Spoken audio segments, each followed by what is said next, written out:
Pacer, introduction, take one. 3, 2, 1. Hello to all my percussion friends, both the young ones and the little bit older ones. I'm looking forward to giving you a presentation of a rudimental solo called the Pacer. The reason I like this solo is that it will never be heard if I'm not the one recording it, because it's been lost in my files for over 55 years. And it's exciting to bring a piece of music like this to life. I will record the solo in 4 different versions: the slow tempo of the standard 30-second note rough, the faster tempo of the roughs that way, the slow tempo of the rudimental swing style, which I'll be explaining to you in a moment, and the fast tempo of the rudimental swing style. Those will all be fun to both play along or to listen for your own education and enjoyment. Now, to start this presentation, I'd like to speak about the famous rudiment, the rough. It could be called the 3-stroke roll. It might be called the drag. All the names, I believe, are acceptable. It is 2 grace notes and a principal note played with the 2 grace notes being traditionally 30-second notes. So if you were counting 16th notes, you could go 1D and a 1, 1D and a 2D and a 1. And that would come out like this: 1D and da 2D and da 1D and da 2D and da 1. I'll play that sound for you.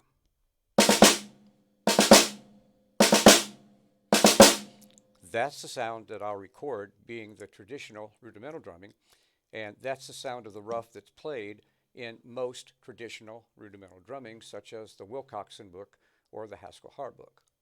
Now, some teachers like for their students to play those 2 grace notes in the 64th note position, or as 2 64th notes. So that would sound like this, twice as fast as the 30-second notes.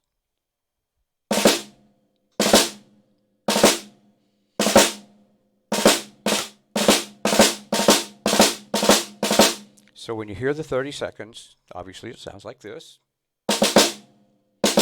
64ths.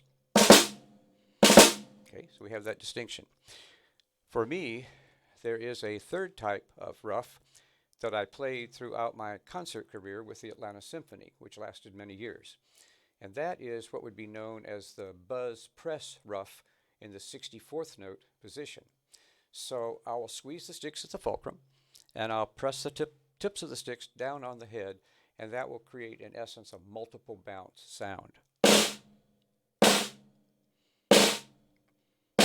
Now when I combine that sound, usually off the center of the drum, I'll have my buzz press rough in the 64th note position.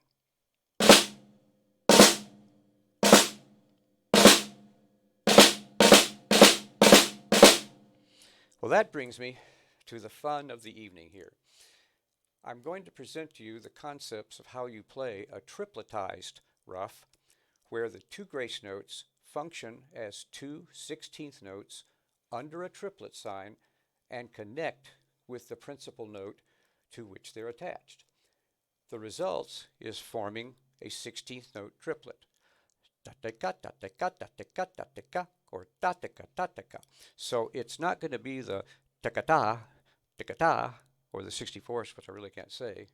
Ta-ka-ta. That's pretty close. And then the triplet, triplet, 1 2 3 1 2 3, 1 olet, 2 olet, all of those kind of countings. Here's the sound if I use the grace notes in my left hand and the principal note in my right hand.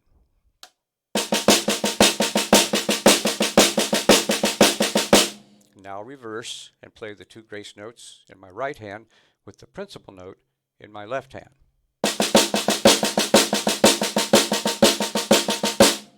I'll go a little further with this until I tell you how this is going to slip in to the solo that I'm performing for you. The next way of playing is to put the principal note first and the 2 grace notes second. And when you have the 2 grace notes first, you're limited to some degree on the speed that you can go, where you're going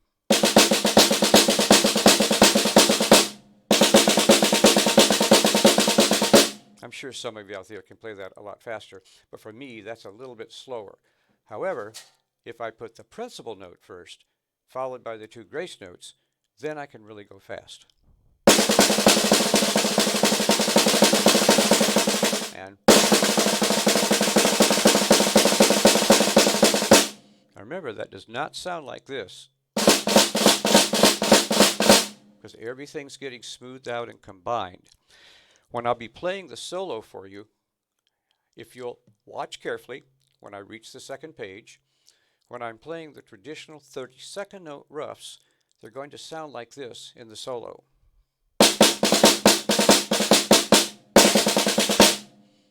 That's the sound you're used to hearing. I'll go a little bit faster.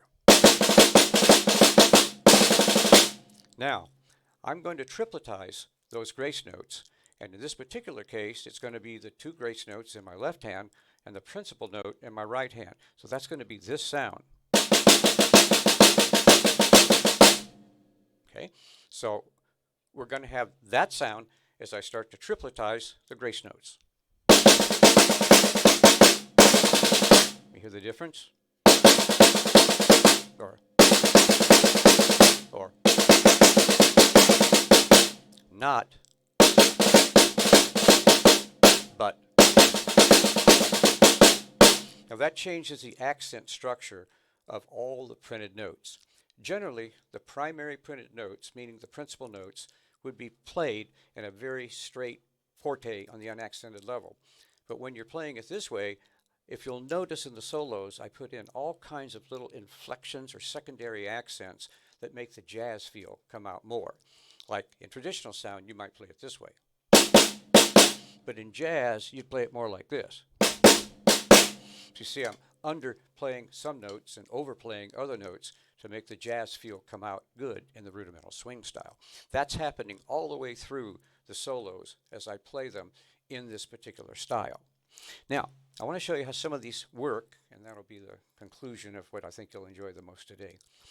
I'm going to play a series of the right hand tripletized roughs, leading with my strong accent in my right hand. That's going to sound like this.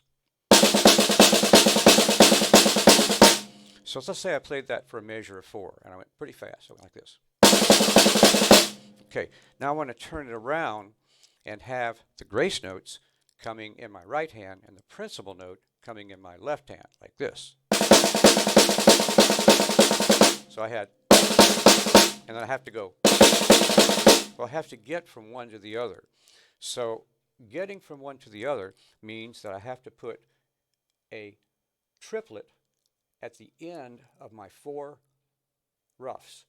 So you're going to have one olet played, and I'll play it really slow so you can hear it, and that's going to allow me to turn my hands around so that I can put the accent on the opposite hand.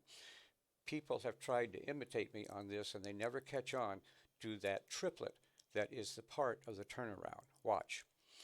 1 olet, 2 olet, 3 olet, 4 olet, 1 olet.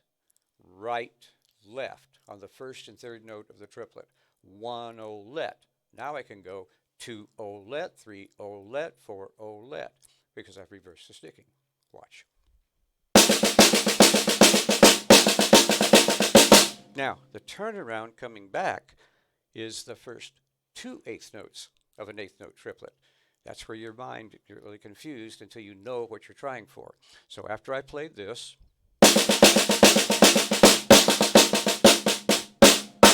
right there, that's 1 O, or olet, wherever it comes in the figure. Now listen carefully and you'll hear me playing on the first and third note of the triplet, and then the first 2 notes to turn it around. This is really important because I'm going to be showing you how you can learn to do the rudimental swing style and improvisation, and that is mind-boggling, I think. It's very appealing too. Okay, so here it is.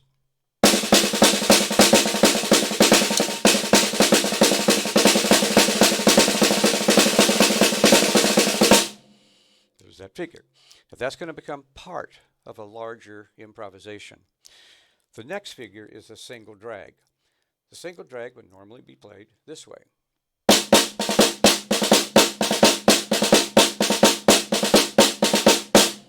But in the swing style, I'm going to start with the two principal notes. I'm going to connect the last of the two principal notes to the first two grace notes as the figure starts over, and I'm going to make a 16th note triplet between those notes. Watch. See, after I play that last note, I'm coming right in immediately with the grace notes. That's how the rudimental swing can give the principal rhythm notes their character as it fits into the jazz version. Here it is.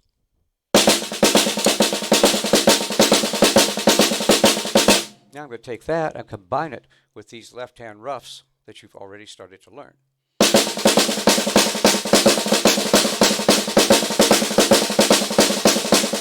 So you hear it, you recognize the two figures, I hope now. Okay, so now we've got those two figures, and I got to check my notes real quick, sorry. I actually wrote a couple things out. Oh yeah, I have to add the 6-stroke roll to this in swing style.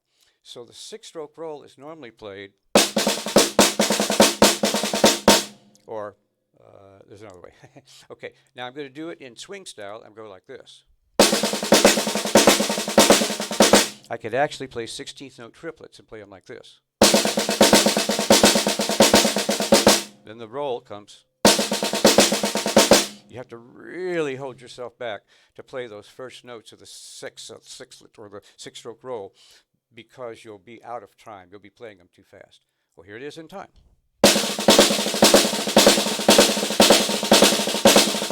Okay, so if you practice that rudiment, and then you practice the single drag, and then you practice each of the hands for your tripletized roughs, watch what I can start to do.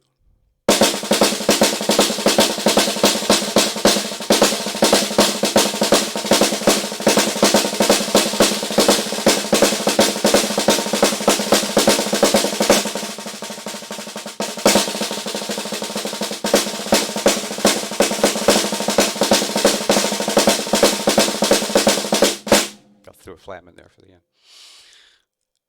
Okay, now that's the first big part of it, and that's exactly what was occurring in this solo, the pacer, when I'm going to play it at the top speed or the slower speed with the tripletized grace notes. And you're going to see that every one of these figures that I just played for you, or were played in the solo, so you'll be able to relate the two.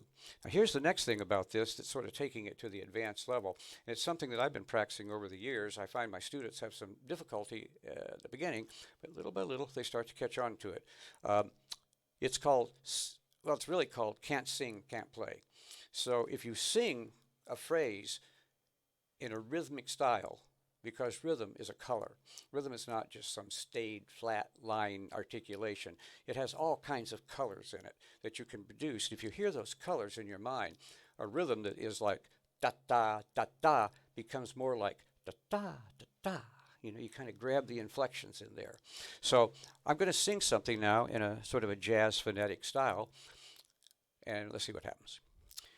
Do-ba, do-da, do-da, da, da, da, da.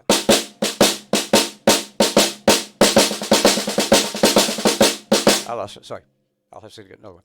Ba, ba, bu, da, da, da, da, da.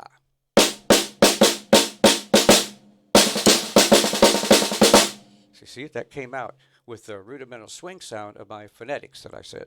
So, ba, ba, ba, ba, ba, ba, ba. Ba, ba, ba, ba, ba, ba, ba. There's an interesting one. I'll never be able to get all of it probably, but it'll be my cap example of all this for you to work on. You know the great tune, Sing, Sing, Sing. So if you're thinking about that song being played, you'd hear something like this. Bum, bum, bum, bum, bum, ba-dum, bum, ba-da-dum, ba-da-ba-da, ba-da, ba-ba, ba-ba-da, ba-ba-da-da.